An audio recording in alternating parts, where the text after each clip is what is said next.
അപ്പം ഞാൻ പറഞ്ഞതുപോലെ ലെങ്ത്തുള്ള വീഡിയോ ആണ് ചെയ്യാൻ പോകുന്നതിന്.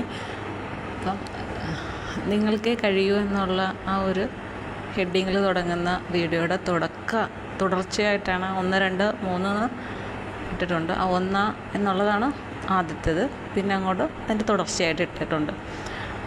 അപ്പം നമുക്ക് ആ കാര്യങ്ങൾ പറഞ്ഞു പോയാൽ മതിയല്ലോ, ഓർഡർ അനുസരിച്ച് കിട്ടിക്കോളും. കുറേ പേര് എനിക്ക് പുതിയതായിട്ട് കമൻറ്റ് ചെയ്യുന്നുണ്ട്. എല്ലാവർക്കും താങ്ക്സ്. ഒരാൾ ഞാനൊരു ഹെഡിങ് കൊടുത്തിട്ടുണ്ടായിരുന്നു, ഡിവോഴ്സിന് വേണ്ടി തയ്യാറെടുക്കുന്നു. അത് കണ്ടിട്ട് ഞാനാണെന്ന് കരുതിയിട്ടാണോ എന്തോ വിശ്വസിക്കാൻ പറ്റുന്നില്ലെന്നൊക്കെ പറഞ്ഞുകൊണ്ട് കമൻറ്റ് വന്നിട്ടുണ്ടായിരുന്നു. ഞാനല്ല കേട്ടോ, ഞാൻ എന്തായാലും ഡിവോഴ്സിന് തയ്യാറല്ല. ഓക്കെ.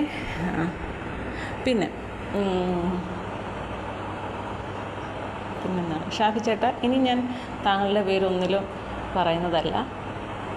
പിന്നെ എൻ്റെ കണ്ണുകൾ, 2 കണ്ണുകൾ ഏകദേശം അതുപോലൊക്കെ തന്നെയല്ലേ ഇരിക്കുന്നത്, ഒരുപോലൊക്കെ ആയിരിക്കുമല്ലോ. ഞാൻ ആദ്യം തൊട്ട് തന്നെ എൻ്റെ കണ്ണ് മാത്രമാണ് ഇങ്ങനെ മാറി പല നമ്മൾ ഓരോ ഫോട്ടോ എടുക്കുമല്ലോ, ഓരോ ഫോട്ടോയിൽ ഉള്ള എൻ്റെ കണ്ണ് തന്നെയാണ് ആദ്യം തൊട്ട് ഞാൻ ഇടുന്നത്. ഒരു പ്രാവശ്യം 2 കണ്ണും ഇട്ടിട്ടുണ്ടായിരുന്നു. അത് കാണാത്ത ഒരുപാട് പേരുണ്ടാകും. ഇനി സമയമാവട്ടെ, ഞാൻ കറക്റ്റായിട്ട് ചെയ്യുന്നതായിരിക്കും. പിന്നെ ഞാൻ പറഞ്ഞതുപോലെ എൻ്റെ ആ ഒരു ആഗ്രഹം നിറവേറ്റി കഴിയുമ്പോൾ എൻ്റെ മുഖം മുഴുവനായിട്ട് നിങ്ങളെ കാണിക്കാനായിട്ട് ഞാൻ വരുന്നതായിരിക്കും എന്തായാലും. അപ്പം അതിന് മുമ്പ് ഇങ്ങനെ പോട്ടെ, ഞാൻ ഇടയ്ക്കിടയ്ക്ക് നോക്കാം, ചേഞ്ച് ചെയ്തിടാമെന്ന് നോക്കാം. അപ്പം ഫോട്ടോയൊക്കെ ചേഞ്ച് ചെയ്തൊക്കെ നമുക്ക് പോകാം. എല്ലാത്തിനും ഒരു രസം വേണ്ടേ, എന്തിനും ഒരു പഴയ ആ ഒരു രീതി വേണ്ട. ഇടയ്ക്കൊക്കെ ഒരു ചേഞ്ചായിട്ട് അങ്ങനെ പോകുന്നതല്ലേ ഒരു രസം. നിങ്ങൾക്കും ഒരു രസം, എനിക്കും ഒരു രസം അല്ലേ. അപ്പോൾ അങ്ങനെ പോട്ടെ. ഒരാൾ ചോദിച്ചിട്ടുണ്ടായിരുന്നു എന്താണ് വ്യത്യസ്തമായ രീതി എന്നുള്ളത്. വ്യത്യസ്തമാണല്ലോ എപ്പോഴും വേണ്ടത്, എപ്പോഴും ഒരേപോലെ ഇരിക്കുന്നില്ല, ശരിയല്ല. ഇതിലാണെങ്കിൽ ഇപ്പം യൂട്യൂബ് തുറന്നു കഴിഞ്ഞാൽ ആരും എന്നെപ്പോലെ ഇല്ല എന്നൊരാൾ പറയുന്നുണ്ടായിരുന്നു. അപ്പം എല്ലാവരും കുറച്ചൊന്ന് ഫേമസ് ആകാൻ, ഞാൻ എന്നെ 10 പേര് കാണട്ടെ എന്ന ഒരു ആഗ്രഹത്തോടു കൂടിയും ഫേമസ് ആവാനും ഒക്കെയാണ് കൂടുതൽ പേര് ഇതിലൂടെ ശ്രമിക്കുന്നത്. അതിനെന്തെല്ലാമാണ് കാണിക്കുന്നത് ഓരോ വീഡിയോസിൽ. നമുക്ക് ഇത് എന്തേ കാണിക്കുന്നതെന്ന് അങ്ങനെ തന്നെ നമുക്ക് തോന്നുന്ന രീതിയിൽ ഒരുപാട് പേര് വീഡിയോസൊക്കെ ഇടുന്നുണ്ട്. ഞാൻ എന്തായാലും ആ കൂട്ടത്തിൽ പെടുന്നില്ല. എനിക്ക് അങ്ങനെ ഫേമസ് ആകണം എന്നില്ല. എനിക്കിങ്ങനെ എൻ്റെ ആശയങ്ങൾ പങ്കുവയ്ക്കണം, അത് ആർക്കെങ്കിലും കേൾക്കാൻ ഇഷ്ടമുള്ളവർ ഉണ്ടാവണം എന്നൊരാഗ്രഹം. അങ്ങനെ പോട്ടെ. തൽക്കാലം എല്ലാത്തിനും സമയമുണ്ടല്ലോ, ആ സമയമാകുമ്പോൾ ഞാൻ വരുന്നതായിരിക്കും. ഓക്കെ. അപ്പോൾ ഞാൻ പറഞ്ഞു വന്നത് നമ്മുടെ ആത്മഹത്യയുടെ പ്രശ്നങ്ങളെക്കുറിച്ചാണ് പറഞ്ഞു വന്നത്. അതിങ്ങനെ പറഞ്ഞ് ഒരുപാട് കാര്യങ്ങളിലേക്ക് പോയി. അപ്പോൾ പറഞ്ഞു വരുമ്പോൾ ഞങ്ങളുടെ നാട്ടിൽ പണ്ട് ഞാൻ +2 പഠിക്കുന്ന സമയത്ത് ഇതുപോലൊരു ആത്മഹത്യയുടെ ഇതുണ്ടായി. അതായത് ഒരു ചേച്ചിക്ക് 2 പെൺമക്കളാണുള്ളത്. ചേട്ടൻ ഗൾഫിലായിരുന്നു. അങ്ങനെ ആ സമയത്ത് ഒരിക്കൽ ഞങ്ങൾ ട്യൂഷൻ സെൻറ്ററിൽ ഇരിക്കുകയാണ്. അപ്പോൾ അവിടെ ഇങ്ങനെ ട്യൂഷൻ സെൻറ്ററിൽ ഇങ്ങനെ ആരൊക്കെയോ പറയുന്ന കേട്ടു, ടീച്ചേഴ്സ്. അപ്പം ഞാനും എൻ്റെ കൂട്ടുകാരി, ഞങ്ങൾ 2 പേരും ആണ് ആ ഏരിയയിൽ നിന്ന് വരുന്നത്, ഒരുമിച്ചാണല്ലോ വരുന്നത്. അപ്പം പറഞ്ഞു നിങ്ങളുടെ ഏരിയയിൽ ഇങ്ങനെ ഒരു പ്രശ്നം ഉണ്ടായിട്ടുണ്ട് എന്ന് പറഞ്ഞു. അപ്പോൾ ഞങ്ങൾക്ക് വിശ്വസിക്കാൻ പറ്റില്ല, കാരണം നമുക്ക് തൊട്ടടുത്താണ്.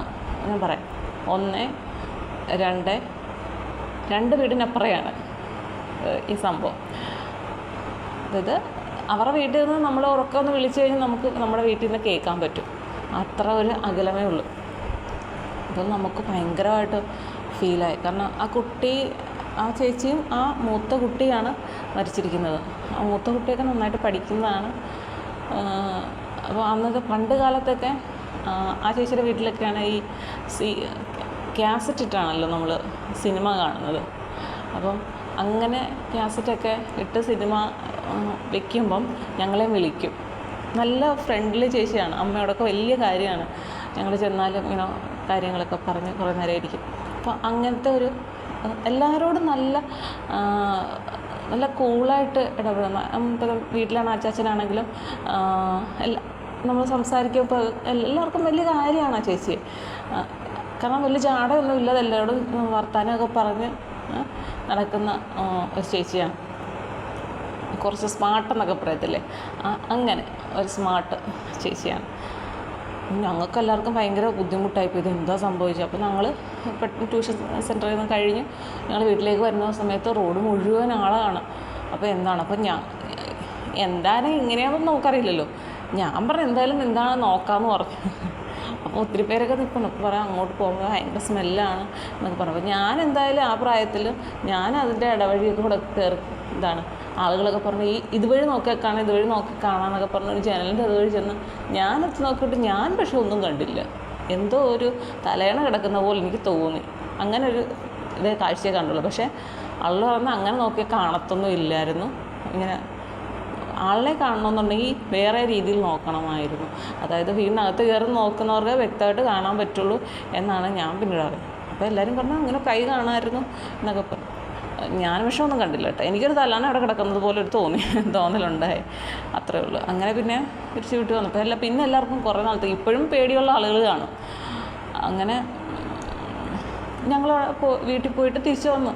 പക്ഷെ തിരിച്ചു വന്നു കഴിഞ്ഞപ്പോഴത്തേക്കും ഞാൻ വന്നു, ആ വീട്ടിൽ വന്നു. അപ്പം ഇങ്ങനെ പോലീസുകാരൊക്കെ വന്നില്ല, അകത്തുനിന്ന് ഓരോരുത്തരെയായിട്ട് പുറത്തേക്ക് കൊണ്ടുവരികയാണ്. മൂടിയൊക്കെ ഇട്ടിട്ടാണ് കൊണ്ടുവരുന്നത്. അതുകൊണ്ട് നമുക്ക് ആരെയും കാണാനൊന്നും പറ്റിയില്ല, മൂടി ഇട്ടുകൊണ്ട് പോകുന്നു. അപ്പോൾ ആദ്യമേ ചേച്ചിയെ കൊണ്ടുപോയി. അപ്പോൾ എല്ലാവർക്കും ബന്ധുക്കളൊക്കെ വന്നിട്ടുണ്ട്. രണ്ടാമത് പെങ്കൊച്ചിനെ കൊണ്ടുപോയപ്പോൾ എല്ലാവരും കൂടെ ഭയങ്കര കരച്ചിലായിരുന്നു. അങ്ങനെ ആ ഒരു ഇത് കഴിഞ്ഞു. പിന്നെ ഇത് എന്തുകൊണ്ട് ഇങ്ങനെ ചെയ്തു എന്നുള്ളതാണ് എല്ലാവർക്കും. പിന്നെ ഇത് ആര് കണ്ടു എന്നാണ്. അപ്പോൾ ഞങ്ങളുടെ അടുത്തുള്ള ഒരു ആളാണ് കണ്ടത്. കാരണം ഇവരെ കാണുന്നില്ല. അപ്പം എന്താണെന്ന് അറിയാൻ വേണ്ടി ഇങ്ങനെ പോയപ്പോൾ അടുക്കളയുടെ വാതിലിൽ കീ ഹോളുണ്ടല്ലോ, അതുവഴി ഇങ്ങനെ നോക്കിയപ്പോൾ ഒരു കൈ കാണുന്നുണ്ടായിരുന്നു എന്ന് പറഞ്ഞത്. കൈ ഇങ്ങനെ കാണാമായിരുന്നു. അപ്പം അങ്ങനെ ഒരു സംശയം തോന്നിയിട്ട് ബന്ധുക്കളെയൊക്കെ വിളിച്ചിട്ട് പിന്നെ അങ്ങനെയാണ് ആ വീടൊക്കെ തുറന്നത്. അപ്പം തലേദിവസം കൊണ്ട് മരിച്ചിട്ടുണ്ടായിരുന്നു. അപ്പം ഒരുപാട് കാര്യങ്ങൾ പറയുന്നുണ്ട്. കാരണം ഈ പൊതുവെ ഈ ഗൾഫിൽ ജോലി ചെയ്യുന്ന ആളുകളുടെ ഭാര്യമാർക്കൊരു ചെറിയൊരു കോനഷ്ട് ആൾക്കാരെപ്പോഴും കരുതി വയ്ക്കും. മനസാ വാച അറിയാത്ത കാര്യം പറയുന്നു, അങ്ങനെ കേട്ടിട്ടില്ല. മനസാ വാച അറിയാത്തതാണെങ്കിലും ഇത്തരം ഭാര്യമാരോട് സമൂഹത്തിന് പൊതുവെ ഒരു മലയാള ഭാഷയിൽ പറഞ്ഞൊരു ചൊറിച്ചിൽ എന്നൊക്കെ പറയത്തില്ലേ, അതുപോലുള്ള കാര്യം മിക്കവരോടും കാണും. എന്തുകൊണ്ടാണ്? അസൂയയിൽ നിന്നാണോ അല്ലെങ്കിൽ മറ്റെന്തെങ്കിലും കാരണം കൊണ്ടാണോ എന്നറിയില്ല. ഒരു പക്ഷേ എനിക്ക് തോന്നിയിട്ടുള്ളത് ഈ സാമൂഹിക വിരുദ്ധർ എന്ന് പറയുന്ന ഒരു സംഘം എല്ലാ നാട്ടിലും ഉണ്ടാവും. അപ്പം ചിലർക്ക് തോന്നും ഇപ്പം എനിക്ക് തന്നെ മോശം കമൻറ്റ് അയക്കുന്നില്ലേ. അപ്പം ഞാൻ ചിന്തിക്കുന്നത് ഇത്തരത്തിലുള്ള കുറേ ആളുകൾ കാണും.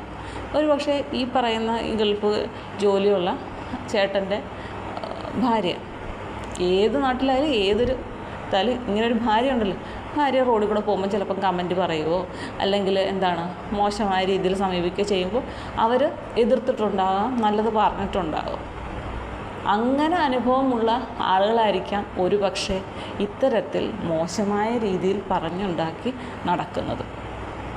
കാരണം തന്നെ മോശക്കാരനാക്കി അല്ലെങ്കിൽ താനൊരു കാര്യം പറഞ്ഞിട്ട് ഇങ്ങനെ പറഞ്ഞവൾ നന്നായിട്ടിരിക്കണ്ട എന്ന ചിന്ത ചിലപ്പോൾ ഇങ്ങനെയുള്ള നികൃഷ്ട ജീവികൾക്ക് കാണും. അപ്പോൾ അങ്ങനെയുള്ളവരായിരിക്കും ഒരു പക്ഷേ ഇങ്ങനെയൊക്കെയുള്ള കുറേ കഥകൾ ഉണ്ടാക്കുന്നത്. എൻ്റെ ഒരു അഭിപ്രായത്തിൽ ഭർത്താവിന് ദൂരെ പോയി ജോലി ചെയ്യേണ്ടി വരുന്നത് തങ്ങൾക്ക് കൂടി വേണ്ടിയാണ് എന്ന് ഉറപ്പുള്ള ഒരാൾക്ക് ഒരിക്കലും മോശമായ രീതിയിൽ പോകേണ്ട കാര്യമില്ല. തങ്ങൾക്ക് ഭാര്യയ്ക്ക് വേണ്ടി എല്ലാം എല്ലാ കാര്യങ്ങളും ചെയ്തു കൊടുക്കുന്ന, എന്ത് ചോദിച്ചാലും വാങ്ങിക്കൊടുക്കുക എല്ലാം ചെയ്യുന്ന ഭർത്താവ് ഉണ്ടെങ്കിൽ പിന്നെ ഭാര്യ മറ്റൊരാളെ തേടി പോകേണ്ട കാര്യം ഉണ്ടോ? ഇല്ല. പൊതുവേ എനിക്ക് ഇപ്പം എൻ്റെ 2 ചേച്ചിമാരും ഭർത്താക്കന്മാർ ഗൾഫിലായിരുന്നു. അപ്പോൾ അവർ കുടുംബമായിട്ട് താമസിക്കും. ചേട്ടൻ്റെ അച്ഛനല്ല അമ്മ, പിന്നെ അവരുടെ ബാക്കി ബന്ധുക്കൾ എല്ലാം കൂടെ ഒരു കൂട്ടുകുടുംബമായിട്ടാണ് ഒരാൾ താമസിച്ചത്. ഒരാൾ ഞങ്ങളുടെ കല്യാണം കഴിഞ്ഞതിന് ശേഷം ചേട്ടൻ ഗൾഫിലായതുകൊണ്ട് എൻ്റെ ചേച്ചിയുടെ വീട്ടിൽ തന്നെ, അതായത് വല്യച്ഛൻ്റെ വീട്ടിൽ തന്നെ ആയിരുന്നു താമസിച്ചുകൊണ്ടിരുന്നത്. പിന്നീട് അവർ വേറെ സ്ഥലമൊക്കെ വാങ്ങിച്ചു. ചേട്ടൻ്റെ വീട് ദൂരെയായിരുന്നു, അതുകൊണ്ടാണ് അങ്ങനെ പോവാഞ്ഞത്. പിന്നെ നിന്നിട്ട് പിന്നെ കുഞ്ഞുങ്ങളൊക്കെ ആയി, 2 മക്കളൊക്കെ ആയി. അപ്പോൾ എല്ലാം വീട്ടിൽ തന്നെ ആയിരുന്നു. അവിടെ അച്ഛനും അമ്മയും ചേട്ടനും ഒക്കെ ഉണ്ട്. അപ്പോൾ അവിടെ തന്നെ ആയിരുന്നു. പിന്നീട് ഇവർ ഞങ്ങളുടെ വീടിൻ്റെ അവിടെ നിന്ന് കുറച്ച് ദൂരം മാറി സ്ഥലമൊക്കെ വാങ്ങിച്ച് വീടൊക്കെ വെച്ചു. അവിടെ താമസമായപ്പോൾ ചേട്ടൻ്റെ അമ്മയും കൂടെ വന്നു. അങ്ങനെ ഇപ്പം ചേട്ടൻ ഗൾഫ് ജീവിതമൊക്കെ വേണ്ടാന്ന് വെച്ചു, നാട്ടിൽ വന്നു. ഞാൻ ചോദിക്കുക, എന്തിനാണ് സമ്പാദിക്കുന്നത്? 2 ആൺപിള്ളേരല്ലേ, അവർ പഠിപ്പിച്ചാൽ മാത്രം മതിയല്ലോ എന്ന് പറയും. പലപ്പോഴും പോവും, ഇനി പോകത്തില്ല എന്ന് പറഞ്ഞിട്ട് വരും. പക്ഷേ ഇവിടെ വന്നു കഴിയുമ്പോൾ പുള്ളിക്ക് എന്തെങ്കിലുമൊക്കെ വെറുതെ ഇരിക്കാൻ, ഈ ഗൾഫിൽ ജോലിയുള്ളവർക്ക് മിക്കവർക്കും ഉള്ളൊരു പ്രത്യേകതയാണ്, അവർ ജോലി ചെയ്തുകൊണ്ടിരിക്കുന്ന ആൾക്കാരാണല്ലോ കൂടുതൽ സമയം. ബന്ധുക്കളോ ഒന്നുമില്ലല്ലോ, അവർ കൂടുതൽ ജോലിയിൽ ശ്രദ്ധിക്കുന്നതുകൊണ്ട് നാട്ടിൽ വന്നു കഴിഞ്ഞാൽ അവർക്ക് വെറുതെ ഇരിക്കാനോ വീടിനകത്ത് വെറുതെ ഇരിക്കാനൊന്നും അവർക്ക് പറ്റത്തില്ല. അവർക്ക് എപ്പോഴും എന്തെങ്കിലും ഇങ്ങനെ ചെയ്തുകൊണ്ടിരിക്കണം. അപ്പോൾ പിന്നെ ചേട്ടൻ നാട്ടിൽ വന്നു കഴിഞ്ഞ ശേഷം ചേട്ടന് ഓരോരോ ബിസിനസ്സുകളാണ്. പക്ഷെ അത് ഒന്നും മോശമായി പോകുന്നില്ല. ഇപ്പം വേറെ പുതിയതുണ്ടാക്കി തുടങ്ങുന്നുണ്ട്. ഒരെണ്ണം ചെയ്ത് അതിൽ നിന്ന് ഒരു ഏണിങ്സൊക്കെ ആയി കഴിയുമ്പോഴത്തേക്കും പിന്നെ അത് മടുക്കുകയാണെങ്കിൽ അത് വിട്ട് പിന്നെ അടുത്ത് അങ്ങനെ പോവുകയാണ്. എന്തായാലും നഷ്ടങ്ങളൊന്നും സംഭവിക്കുന്നില്ല എന്നാണ് എൻ്റെ ഒരറിവ്. അത് അവരങ്ങനെ പോട്ടെ. എന്തായാലും ചേച്ചിയും ചേട്ടനുമായിട്ട് നാട്ടിൽ സുഖമായിട്ട് ജീവിക്കുന്നുണ്ടല്ലോ. മൂത്ത ചേട്ടൻ്റെ കാര്യം അങ്ങനെ തന്നെയാണ്. ചേച്ചിയുടെ ഹസ്ബൻഡ്, ചേട്ടനും ഇതുപോലെ തന്നെ. അത് ഒറ്റ മോൻ മാത്രമേ ഉള്ളൂ, ഒരു മോൻ മാത്രമേ ഉള്ളൂ. അവിടെ ചേട്ടൻ്റെ അമ്മയുണ്ട്. അപ്പം ഇപ്പോൾ ഈയിടെ അമ്മ മരിച്ചു. വയ്യാണ്ടൊക്കെ ഒത്തിരി നാൾ ഭയങ്കര ബുദ്ധിമുട്ടൊക്കെ ആയിരുന്നു. പക്ഷേ ചേട്ടൻ ഭയങ്കര കെയറിങ് ആയിരുന്നു അമ്മയെക്കുറിച്ച്. വിളിക്കുമ്പം പറയുന്ന കേൾക്കാം, അങ്ങനെ വേണം മക്കളെ നോക്കാൻ. മക്കളെ നോക്കിയത് എങ്ങനെയാണോ അമ്മ, അതേ രീതിയിൽ എന്താ പറയുക, അമ്മയെ മകനെ നോക്കിയിട്ടുണ്ട്. ചേട്ടൻ ഇതുപോലെ തന്നെ ഇനിയും പോകുന്നില്ലെന്ന് വന്ന് നാട്ടിൽ വന്ന് എന്തോ കോൺട്രാക്ടറായിട്ടൊക്കെ പോവുകയാണ്. അങ്ങനെയാണ്. അപ്പം ഞാനീ പറഞ്ഞു വന്നത്, എൻ്റെ നാട്ടിൽ അങ്ങനെ ഒരു മരണം സംഭവിച്ചപ്പോൾ ആളുകൾ പലതും പറഞ്ഞുണ്ടാക്കി. പക്ഷേ എന്താണ് യഥാർത്ഥ കാരണമെന്ന് അവർക്ക് മാത്രമേ അറിയുള്ളൂ. പക്ഷേ ആ ചേച്ചി എന്തുകൊണ്ടും ഒരു മകളെ കൂടി അതിൽ ഉൾപ്പെടുത്തി ഒരാളെ ഒഴിവാക്കി, ഒരാളെ ബന്ധുവീട്ടിൽ കൊണ്ടുപോയി നിർത്തി, ഇളയാളെ ബന്ധുവിൻ്റെ വീട്ടിൽ കൊണ്ടുപോയി നിർത്തിയതിന് ശേഷമാണ് ഈ ചേച്ചി മൂത്ത ആളുമായിട്ട് മരിക്കുന്നത്. അതെന്തുകൊണ്ടാണ് എന്നുള്ളതാണ് എല്ലാവർക്കും സംശയം കേട്ടോ. ഒരുപാട് കാര്യങ്ങളൊക്കെ പറയും. പക്ഷേ പിന്നീട് അതെങ്ങനെ മരിച്ചതാണെന്നോ എന്ന് വെച്ചാൽ നമുക്കറിയുന്നില്ല. പക്ഷേ ആ ചേട്ടൻ വേറെ വിവാഹം കഴിച്ചു, അതിലൊരു പെൺകുട്ടിയുണ്ട് ഇപ്പോൾ. അപ്പം മറ്റേ കുട്ടിയും ഉണ്ട്. അത് പഠിത്തമൊക്കെ കഴിഞ്ഞ് വിവാഹാലോചനയൊക്കെ നടക്കുന്നുണ്ടായിരുന്നു. പിന്നീട് എനിക്കറിയില്ല അങ്ങനെന്താ കാര്യമെന്നൊന്നും. അപ്പോൾ അങ്ങനെ പോകുന്നു. അപ്പം പക്ഷേ എപ്പോഴും ആ ഒറ്റപ്പെട്ടു പോയ പെൺകുട്ടി ഉണ്ടല്ലോ, അതായത് തൻ്റെ ഒപ്പം കൊണ്ടുപോകാൻ 2 പെൺകുട്ടികൾ, ഒരാളെ കൊണ്ടുപോയുള്ളൂ, മൂത്ത ആളെ. ഇളയാളെ ബന്ധുവിൻ്റെ വീട്ടിൽ നിർത്തിയേക്കുമെന്ന് പറഞ്ഞില്ലേ. അപ്പോൾ ആ പെൺകുട്ടിയുടെ മാനസികാവസ്ഥ ഭയങ്കര വ്യത്യസ്തമായി പോയി എന്നുള്ളതാണ്. കാരണം എനിക്ക് അറിയാം, പുള്ളി ഇച്ചിരി ഇങ്ങനെ നമ്മൾ പറയും വിരൽ പിടിച്ച പോലെ നടക്കുന്നതെന്ന് പറയത്തില്ല. ഭയങ്കര സ്നേഹമാണ്, നമ്മളെയൊക്കെ തൊട്ടിപ്പിടിച്ച് ഉമ്മയൊക്കെ അങ്ങ് തന്നു കളയും. അതുപോലെ തന്നെ എല്ലാവരോടും ആ ഒരു സ്നേഹമാണ്. പക്ഷേ അവൾക്ക് എന്തോ അവൾക്ക് ഭയങ്കര വിഷമമുണ്ട്. കാരണം രണ്ടാമതൊരു വിവാഹം അച്ഛൻ കഴിച്ചു, അതിലൊരു മോളുണ്ട്. അപ്പം ഇവൾ അങ്ങനെ ഇപ്പം വീട്ടിലൊന്നും വന്ന് നിൽക്കാറില്ല അങ്ങനെ. പക്ഷേ എല്ലാവരും ഇഷ്ടമാണ്, അച്ഛനെയും അമ്മയൊക്കെ ഇഷ്ടമാണ്, അനിയത്തേക്ക് ഭയങ്കര കാര്യമാണ്. പക്ഷെ അവൾക്ക് എപ്പോഴും ഒരു ഇത് കാണുമായിരിക്കും, എന്നെ മാത്രം എന്തുകൊണ്ട് എൻ്റെ അമ്മ ഇട്ടേച്ച് പോയി, എന്നെയും കൂടെ കൊണ്ടുപോകാമായിരുന്നില്ലേ എന്ന് ആ ഒരു മൈൻഡ് ആ കൊച്ചിനുള്ളതായിട്ട് എനിക്കറിയാൻ പറ്റി. കാരണം തീർച്ചയായിട്ടും അങ്ങനെയാണ്. കാരണം അച്ഛൻ മറ്റൊരു വിവാഹം കഴിച്ചു ഇല്ലേ, അവർക്കൊരു മോളും ഉണ്ടായി. എന്തായാലും സ്വന്തം അമ്മയെ പോലെ ഒരിക്കലും മറ്റൊരാളാവില്ല എന്ന ചിന്ത എല്ലാവർക്കും ഉണ്ട്. ചിലർക്ക് പറ്റും കേട്ടോ, ഞാൻ അതിൽ ഒരിക്കലും തിരിച്ച് ഞാൻ പറയുന്നില്ല. സ്വന്തം മക്കളെ പോലെ തന്നെ നോക്കി വളർത്താൻ മനസ്സുള്ള അമ്മമാർ ഒരുപാട് പേരുണ്ട്. ചിലർക്ക് പക്ഷേ അത് ഒട്ടും പറ്റില്ല. ഭയങ്കരമായിട്ടും ഇതെൻ്റെത് അത് വല്ലവരുത്, ഈ ഒരു ചിന്തയായിട്ട് കഴിയുന്ന ഒരുപാട് ആളുകളുണ്ട്. അങ്ങനെയുള്ള മനസ്സുകളുമുണ്ട്. പക്ഷേ സ്വന്തം മക്കളെക്കാൾ കൂടുതൽ വേണമെങ്കിൽ സ്നേഹിക്കുന്ന അമ്മമാരും ഉണ്ട്. അപ്പോൾ ഞാൻ ഈ രണ്ടമ്മമാരും 2 പെൺമക്കളെയും കൊണ്ടുപോയി അവരുടെ കൂടെ. പക്ഷേ ഇവിടെ എന്താണ് സംഭവിച്ചത്? ഒരാളെ മാത്രമേ കൊണ്ടുപോയുള്ളൂ, ഒരാളെ ജീവിക്കാൻ വേണ്ടി വിട്ടു. ഒരുപക്ഷെ കൊച്ചുകുട്ടി ആയതുകൊണ്ടായിരിക്കാം, അല്ലെങ്കിൽ ആ ചേച്ചിയുടെ ജീവിതത്തിൽ സംഭവിച്ച കാര്യങ്ങൾക്കെല്ലാം മൂത്ത കുട്ടി ചിലപ്പോൾ അറിയാവുന്നതോ, അല്ലെങ്കിൽ മൂത്ത കുട്ടി ചിലപ്പം പറഞ്ഞു കാണുമായിരിക്കും, അമ്മയില്ലാതെ എനിക്ക് മുന്നോട്ട് പോകണ്ട. കാരണം ഇത്തിരി അറിവൊക്കെ ഉള്ളൊരു കുട്ടിയാണ്, ഒരുപാട് പ്രായമില്ല എങ്കിലും ഒരു അറിവ് എത്തിയ ഒരു കുട്ടിയാണ്. അപ്പം ഒരു പക്ഷേ പറഞ്ഞിട്ടുണ്ടാവാം അല്ലേ. അങ്ങനെ എന്താണ് യഥാർത്ഥത്തിൽ സംഭവിച്ചതെന്ന് നമുക്കറിയില്ല. പക്ഷെ എന്തായാലും ആ അമ്മ ഒരാളെ അവശേഷിപ്പിച്ചു പോയി. ഇന്നും പക്ഷേ ആ ഒരു വേദന ഉള്ളിലൊതുക്കി കഴിയുകയായിരിക്കും ആ പെൺകുട്ടി. അപ്പം നമുക്ക് ചില സമയത്ത് പക്ഷെ അപ്പം കുറേ ആളുകൾ ഇങ്ങനെ വിചാരിച്ചു, എന്തിനാണ് ആ ഒരാളെ മാത്രം അവർ വിട്ടിട്ട് പോയി. ഇപ്പം ചേച്ചിയും കൂടെ ഉണ്ടായിരുന്നെങ്കിൽ, ആ കുട്ടിയുടെ ചേച്ചിയും കൂടെ ഉണ്ടായിരുന്നെങ്കിൽ ഇവർ തമ്മിലങ്ങ് ജീവിച്ചു പോയേനെ. ശരിയല്ലേ? കാരണം ഈ 2 കുട്ടികളുമാകുമ്പോൾ മൂത്ത കുട്ടി ഇത്തിരി പ്രായമുള്ള കുട്ടിയാണ്. അപ്പം ഇവർ തമ്മിലൊരു സ്നേഹം എന്തായാലും കാണും. മൂത്ത ആൾക്ക് ഇളയ ആളെ പല കാര്യങ്ങളിൽ സഹായിക്കാൻ പറ്റും, ഒരമ്മയുടേതായിട്ടുള്ള രീതിയിൽ കെയർ ചെയ്യാൻ പറ്റും. അങ്ങനെ അവർ തമ്മിൽ ഒരു പക്ഷേ അച്ഛൻ വേറെ വിവാഹം ചിലപ്പം കഴിക്കില്ലായിരിക്കും, കഴിച്ചാലും ഈ കുട്ടിക്ക് ഒരു കൂട്ടെന്ന് പറയുന്നത് സ്വന്തം ചോരയായിട്ടൊരു ചേച്ചി ഉണ്ടായിരുന്നല്ലോ, അങ്ങനെ ആകുമായിരുന്നല്ലോ എന്നൊക്കെ ഒരുപാട് പേരിങ്ങനെ ആ സമയത്ത് പറയാമായിരുന്നു. എനിക്കും തോന്നുന്നുണ്ട്, അപ്പോൾ ആ അമ്മയ്ക്ക് മാത്രമായിട്ട് പോകണമെങ്കിൽ പോകാമായിരുന്നു. 2 കുട്ടികളെയും ഒഴിവാക്കിയിരുന്നെങ്കിൽ അവർ 2 പേരും ഒരുപക്ഷെ അങ്ങ് ജീവിച്ചേനെ, പഠിത്ത കാര്യത്തിലായാലും മറ്റും അവർ അങ്ങ് ജീവിച്ചു പോയേനെ. ഇളയ ആൾക്കിപ്പം കൂട്ടില്ല എന്നൊരു രീതിയിലായിപ്പോയി. അതിൻ്റെ ഒരു വേദന നമ്മൾ പലപ്പോഴും കണ്ടിട്ടുണ്ട്. അതുകൊണ്ടാണ് ഞാൻ പറയുന്നത്, ഈ അമ്മമാർക്കും വേണമെങ്കിൽ എന്താണ്, തങ്ങളുടെ മൂത്ത കുട്ടിക്ക് കുറച്ചറിവായി, 2 പേരോടെ ജീവിക്കട്ടെ എന്ന് വേണമെങ്കിലും കരുതാമായിരുന്നു അല്ലേ. ഒരാൾ കൂട്ടുണ്ടല്ലോ, കൂട്ടില്ലാതെ ഒറ്റപ്പെടുമ്പോഴാണല്ലോ പ്രശ്നം. പക്ഷെ അവിടെയും ആ അമ്മമാരുടെ മനസ്സ് അത് അനുവദിച്ചില്ല. വേണ്ട, എൻ്റെ കുഞ്ഞുങ്ങൾ ബുദ്ധിമുട്ടണ്ട എന്ന ഒരു രീതിയിലാണ് അവരപ്പോഴും ചിന്തിച്ചത്. എന്തായാലും ആത്മഹത്യ അങ്ങനെ ഇനിയും ഒരുപാട് ഇങ്ങനെ വരുന്നുണ്ട്. കഴിഞ്ഞ ദിവസം കണ്ടില്ലേ, അതിനെക്കുറിച്ച് ഞാൻ പറഞ്ഞാലും തോന്നും. വണ്ണത്തിൻ്റെ പേര് പറഞ്ഞ് കളിയാക്കിയിട്ട് ഒരു കൊച്ച് ആത്മഹത്യ ചെയ്തിട്ടുണ്ട്. ഈ ആത്മഹത്യയെക്കുറിച്ച് പറയുമ്പോൾ ഇതേ ഉള്ളൂ.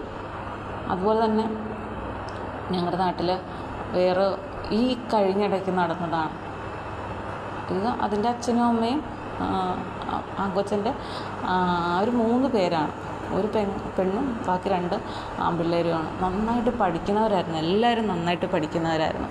എല്ലാവരെയും കാണാനും നല്ല ഒരു ഐശ്വര്യമുള്ള കുഞ്ഞുങ്ങളും കൂടെ ആയിരുന്നു. അപ്പം അത് ഒരാൾ എൻ്റെ അനിയൻ്റെ കൂടെ പഠിച്ചിട്ടുള്ളതാണെന്ന് തോന്നുന്നു, ഒരാൾ എന്നെക്കാട്ടി മൂത്തതാണ്. അങ്ങനെ ഒക്കെ ഉള്ള ഒരു പ്രായമാണ്. എൻ്റെ അച്ചാച്ചനാണെങ്കിൽ ഈ പിള്ളേരെയൊക്കെ ഭയങ്കര ഇഷ്ടമായിരുന്നു. കാരണം ഇവരൊക്കെ ചെറിയൊരു പ്രായത്തിൽ തന്നെ ഇവരുടെ അച്ഛൻ അറ്റാക്ക് വന്നിട്ട് മരിക്കുകയാണ്. അത് കഴിഞ്ഞിട്ട് അമ്മയ്ക്കും എന്തോ അസുഖമായിട്ട് അമ്മയും മരിച്ചു. അത് കഴിഞ്ഞപ്പോൾ ഈ 3 പിള്ളേർ മാത്രമായിരുന്നു. അപ്പോൾ അവർ അച്ഛൻ്റെ അനിയൻ്റെ വീട്ടിലാണ്, അങ്ങനെ കുടുംബ വീട്ടിൽ തന്നെയാണ് ഇവർ താമസിക്കുന്നത്. അപ്പോൾ നമുക്കറിയാം 3 പേരൂടെ ഉണ്ടെങ്കിൽ അവിടെ ചില പ്രശ്നങ്ങളൊക്കെ ഉണ്ടാകുമായിരിക്കും, കാരണം വേറെ സ്ത്രീയും അവിടെ ഉണ്ടല്ലോ. അപ്പം പക്ഷെ അവർ അങ്ങനെ പോയി ആ ചേച്ചിക്ക് ഇഷ്ടമുള്ള ആളിൻ്റെ കൂടെ ആ ചേച്ചി ജീവിക്കാൻ തുടങ്ങി. പിന്നെ ഈ കുട്ടികൾ തമ്മിൽ തന്നെയായിരുന്നു. പക്ഷേ ഈയിടെ ഏറ്റവും ഇളയ ആൾ ആത്മഹത്യ ചെയ്തു, തൂങ്ങി മരിക്കുകയാണ് ഉണ്ടായത്. അപ്പം എല്ലാവരും ആദ്യം പറഞ്ഞ ആ വീട്ടിലാരാ താമസിക്കുന്ന, അവിടെ ഒരു സ്ത്രീ ഉണ്ടല്ലോ എന്തായാലും, അവർക്ക് കുട്ടികളാരും ഇല്ല എന്നാണ് എൻ്റെ അറിവ്. അപ്പോൾ ആ സ്ത്രീ എന്തെങ്കിലും മോശമായിട്ട് പറയുന്നോ, അല്ലെങ്കിൽ അവരെപ്പോഴും ഒരു ചോദ്യചിഹ്നം പോലെ നിൽക്കും, ഇവർ കാരണമാണോ മരിച്ചത്, അവരെന്തെങ്കിലുമൊക്കെ പറഞ്ഞ് ആയിട്ടായിരിക്കുമോ. പക്ഷെ എന്തായാലും ആ ഇളയാൾ ഇല്ലാണ്ടായി. ഇപ്പം ഒരു പ്രായം കഴിയുമ്പോൾ ഈ അച്ഛനും അമ്മയും ഇല്ലാത്ത കുട്ടികൾക്ക് അവർ വഴി തെറ്റാനുള്ള ചാൻസ് ഒരുപാടുണ്ട്. നമ്മളെല്ലാ വശവും നമ്മൾ ചിന്തിക്കണം. പ്രത്യേകിച്ച് ആൺകുട്ടികളൊക്കെ ആകുമ്പോഴത്തേക്കും ആൺകുട്ടികളെ സംബന്ധിച്ചെന്ന് വെച്ച് കഴിഞ്ഞാൽ സമൂഹത്തിന് ഇച്ചിരി ഒരു ഡിമാൻഡ് കൂടുതലാണ്. അവർ ആൺപിള്ളേരല്ലേ, പോയാൽ തിരിച്ചിങ്ങ് വരും, അവരെപ്പോഴും സേഫായിരിക്കും എന്നുള്ളതാണ്. പക്ഷെ പെൺകുട്ടികളെ കുറിച്ച് എന്താണ്, അവരെ അങ്ങനെ ഇങ്ങനെയൊന്നും വിടരുത്, അവരെ ഒരിക്കലും സേഫ് അല്ല എന്ന ഒരു കാര്യം കൂടിയുണ്ട്. അങ്ങനെ അതാണ് ഈ ആണും പെണ്ണും തമ്മിലുള്ള വ്യത്യാസം, ഈ സമൂഹം നൽകിയിരിക്കുന്ന ആ ഒരു വ്യത്യാസം. ആണുങ്ങൾക്ക് എപ്പോൾ വേണമെങ്കിലും വരികയും ചെയ്യാം, പക്ഷേ പെൺകുട്ടികളെ സംബന്ധിച്ച് എന്താണ്, അരുത്, അനാവശ്യ സമയങ്ങളിൽ പോകരുത്, വരരുത്.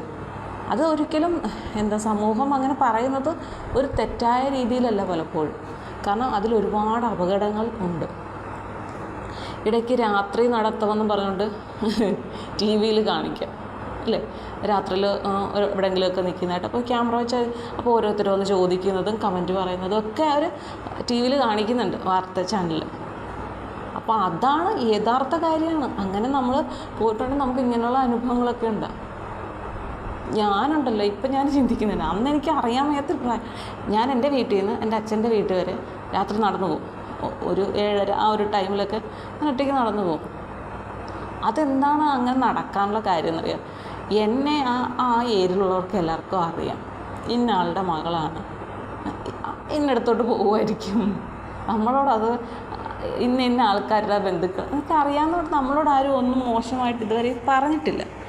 അപ്പോൾ ആ ഒരു ധൈര്യം ഉണ്ടല്ലോ, ഞാൻ ഇന്ന ആളുടെ മകളാണ്, എനിക്ക് ഇത്ര ആങ്ങളമാരുണ്ട് എന്നൊക്കെ ഉള്ള ഓവർ കോൺഫിഡൻസ് ഉണ്ടല്ലോ, അതിൽ നിന്നാണ് എനിക്ക് ആ ധൈര്യം വന്നത്. പക്ഷെ ഞാൻ അന്ന് ചിന്തിക്കുന്നില്ല, എല്ലാ റോഡിൽ കൂടെ വരുന്നവരെല്ലാം എന്നെ അറിയാവുന്നവരായിരിക്കണം എന്നില്ല. ഒരുപാട് ആളുകളുണ്ട്, പുറത്തുനിന്ന് വരുന്നവരുണ്ട്, അവരൊക്കെ എന്നെ അറിയാവുന്നവരായിരിക്കുമോ? ഇതും പോരാഞ്ഞിട്ട് റോഡിൽ കൂടെ 5-6 പട്ടികൾ വന്നു കഴിഞ്ഞാൽ ഞാൻ പറയാം ഞാൻ ഇന്നാളുടെ മോളാണെന്ന് പറഞ്ഞ് നിന്ന് കൊടുത്ത് മതിയോ? പട്ടികൾ അവർ കടിച്ചെടുത്തോണ്ട് പോകാനുള്ളത് കൊണ്ടുപോകില്ലേ, പിന്നെ ആശുപത്രി കിടക്കാവുന്നേ ഉള്ളൂ. അന്നൊന്നും ഞാൻ അതൊന്നും ചിന്തിച്ചില്ല ആ ഒരു പ്രായത്തിൽ. ഇപ്പം അമ്മ ഞാൻ എൻ്റെ പോകണം എന്ന് പറഞ്ഞു. നമുക്ക് 2 രീതിയിൽ പോകാം കേട്ടോ. ഒന്ന് നമ്മുടെ ബന്ധുക്കളുടെ എല്ലാം വീട്ടിൽ കൂടെ കയറിപ്പോകാം, പിന്നെ അങ്ങ് റോഡിൽ കൂടെ പോകാം.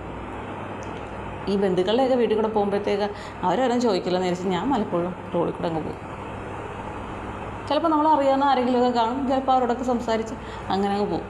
ഇല്ലെന്നുണ്ടെങ്കിൽ ഫോൺ ചെയ്യും, ഞാൻ ദേ ഇവിടുന്ന് ഇറങ്ങിയിട്ടുണ്ട് വന്നോളൂ എന്ന് പറയും. അപ്പം നമ്മൾ നടക്കാൻ തുടങ്ങുമ്പോഴത്തേക്കും അവിടുന്ന് ആരെങ്കിലും വരും. പിന്നെ സൈക്കിളിലോ വണ്ടിയിൽ കയറി നമ്മൾ അങ്ങോട്ട് പോകും. അന്നൊക്കെ എനിക്ക് ഭയങ്കര ഇഷ്ടമെന്ന് പറയുന്ന ഒരു കാര്യമാണ് യാത്ര. ഞാനിത് വേറെ വീഡിയോ പറയാം. സൈക്കിളിൻ്റെ പുറകിൽ ഈ കുഞ്ഞിലെയൊക്കെ ആകുമ്പോഴത്തേക്ക് അണ്ണന്മാർ ഫ്രണ്ടിലിരുത്തുമല്ലോ, ആ കമ്പിയിലിരുത്തും, ചരിഞ്ഞിരിക്കും. ഭയങ്കര എന്ന് വെച്ചാൽ അവരുടെ ഉള്ളിലാണ്, അവരുടെ കൈക്കുള്ളിലാണ് നമ്മളുടെ ആ ഇരിപ്പെന്ന് പറയുന്നത് അല്ലേ. അവർ സൈക്കിളിൽ രണ്ട് ഹാൻഡിൽ സൈഡിൽ രണ്ടും പിടിക്കുമ്പോഴത്തേക്കും നടുക്കായിട്ട് നമ്മളാണ് ഇരിക്കുന്നത്. അപ്പം ഈ കോഴിക്കുഞ്ഞിനെയൊക്കെ കോഴി ഇങ്ങനെ ചേർത്ത് പിടിച്ചാൽ എങ്ങനെ ഇരിക്കും, അതുപോലല്ലേ നമ്മൾ കുഞ്ഞിൽ നമ്മുടെ അച്ഛന്മാരും ചേട്ടന്മാരും ഒക്കെ കൊണ്ടുപോകുമ്പോൾ നമ്മൾ അതിനകത്ത് സേഫാണ്. എനിക്കത് ഭയങ്കരമായിട്ട് ഇഷ്ടമാണ് അങ്ങനെ പോകുന്നത്. അതുകൊണ്ട് അണ്ണന്മാരുമായിട്ടൊക്കെ ആ ഒരു കാലത്ത് പുറത്തേക്ക് സൈക്കിളിലൊക്കെ പോകും, ഞാൻ ഫ്രണ്ടിലിരിക്കത്തുള്ളൂ എന്ന് പറയും. എനിക്ക് ഇവിടെ ഇരുന്നാൽ മതി എന്ന് പറയും. എനിക്കത് ഭയങ്കര ഇഷ്ടമാണ്. അവർ തരുന്ന അവരുടെ ആ കൈക്കുള്ളിൽ നമ്മളിരിക്കുമ്പോൾ നമുക്ക് കിട്ടുന്ന ആ സുരക്ഷിതത്വം, നമ്മളെന്തോ എവിടെയോ ഒരു സ്വർഗത്തിലിരിക്കുകയാണ്. നമ്മുടെ സ്വന്തം ഇല്ല, നമ്മുടെ ചോര നമ്മളെ സംരക്ഷിച്ചുകൊണ്ട് ഇങ്ങനെ പോകുന്നു, നമ്മളെ സേഫായിട്ട് കൊണ്ടുപോകുന്നു എന്നുള്ള ആ ഒരു ഫീല് ഭയങ്കരമായിട്ടാണ്. ഇപ്പോഴും എനിക്കത് ഭയങ്കര ഇഷ്ടമാണ്. പിന്നെ ഇവിടെ സൈക്കിൾ പഠിച്ചപ്പോൾ ഞാൻ ഹസ്ബൻഡുമായിട്ട് അത് അന്ന് പുറകിലേ ഇരുത്തിയുള്ളൂ, പുറകിലിരുന്നപ്പോൾ. കാരണം ഞങ്ങൾ 2 പേരുടെയും കൂടെ വണ്ണം തമ്മിൽ ഇരുന്ന ഹാൻഡിൽ പിടിക്കാനൊക്കെ ബുദ്ധിമുട്ടാണല്ലോ. നമ്മൾ വലുതാകുമ്പോൾ ഫ്രണ്ടിലിരിക്കാൻ ഇത്തിരി ബുദ്ധിമുട്ട് അതുകൊണ്ടാണ്. അല്ലെങ്കിൽ 2 പേർക്കും അതിനനുസരിച്ച് മെലിഞ്ഞ ആളുകളായിരിക്കും. അപ്പം അങ്ങനെ ഞാനന്ന് അങ്ങനെ രാത്രിയിൽ അങ്ങനെ അങ്ങോട്ട് പോകുമായിരുന്നു. പക്ഷേ വീട്ടിലാരും എതിർത്തിട്ടില്ല, സമയത്ത് പോകണ്ട എന്നൊന്നും വീട്ടിലാരും പറഞ്ഞിട്ടില്ല. ഓക്കെ. പക്ഷേ ഇന്നത്തെ കാലത്ത് നമുക്കങ്ങനെ പോകും. നമ്മളെ അറിയാവുന്ന വഴികളാണെങ്കിൽ നമുക്ക് സുരക്ഷിതത്വമൊക്കെ. പക്ഷേ അറിയാൻ വയ്യാത്ത സ്ഥലങ്ങളിലാണെങ്കിൽ അത് പ്രശ്നമാണ്. ഒരിക്കൽ ഇവിടെ ഈ നാട്ടിൽ ഒരുപാട് പേര് പുറത്തേക്ക് പോയി ജോലി ചെയ്യുന്നവരുണ്ട്. ഒരിക്കൽ ഇവിടെ ക്യാമറ നോക്കാൻ വേണ്ടിയിട്ട് ഹസ്ബൻഡ് എന്നെ വിളിച്ചു, എന്നെ ആൾക്കാർ വരും ഒന്ന് ക്യാമറയിൽ നോക്കാനാണ്. ഒരു പ്രശ്നം ഉണ്ടായിട്ടുണ്ട്, ഒരു പെൺകുട്ടിയുടെ ആരോ മോശമായി പെരുമാറി. നമ്മുടെ വീടിൻ്റെ അവിടെ നിന്ന് പടിഞ്ഞാറ് കുറച്ചും അങ്ങോട്ട് മാറുമ്പോൾ ഒരു സ്ഥലത്ത് വെച്ചായിരുന്നു. അറിയാവുന്ന ആളപ്പോൾ ഒരു സംശയമുണ്ട് എന്നൊക്കെ പറഞ്ഞു. അപ്പോഴത്തേക്കും ഞാൻ പറഞ്ഞു ശരി എന്ന് പറഞ്ഞു. പക്ഷെ ആരും വന്നൊന്നുമില്ല നോക്കാനൊന്നും. കാരണം വേറെ അങ്ങോട്ട് മാറിയെടുത്തുണ്ടായിരുന്നു. അന്നൊക്കെ ഈ ക്യാമറ ആയി വരുന്ന ഒരു ടൈമാണ്. അപ്പോൾ അവിടെ എന്തോ നോക്കിയെന്നോ, പിന്നെ ഞാൻ നോക്കിയിട്ടൊന്നും എനിക്കൊന്നും മനസ്സിലായില്ല. കാരണം നമുക്ക് ക്യാമറയിൽ നോക്കണമെങ്കിൽ തന്നെ എന്താണ് ഒരു ഏകദേശം ടൈം വേണം. ഇല്ലെങ്കിൽ ആദ്യം തൊട്ട് ഈ നോക്കിക്കൊണ്ടേയിരിക്കണം ആരൊക്കെ എപ്പം പോകുന്നു എന്നുള്ളത്. അപ്പം ആ ഒരു ബുദ്ധിമുട്ടുകൊണ്ട് ആരും നോക്കാനൊന്നും വന്നില്ല. പിന്നീട് ഒരു പ്രാവശ്യം ഒരു പകൽ സമയത്ത് ഒരമ്മയുടെ മാല പൊട്ടിക്കാൻ ശ്രമിച്ചു എന്ന് പറഞ്ഞിട്ട് ഒരിത് വന്നിട്ടുണ്ടായിരുന്നു.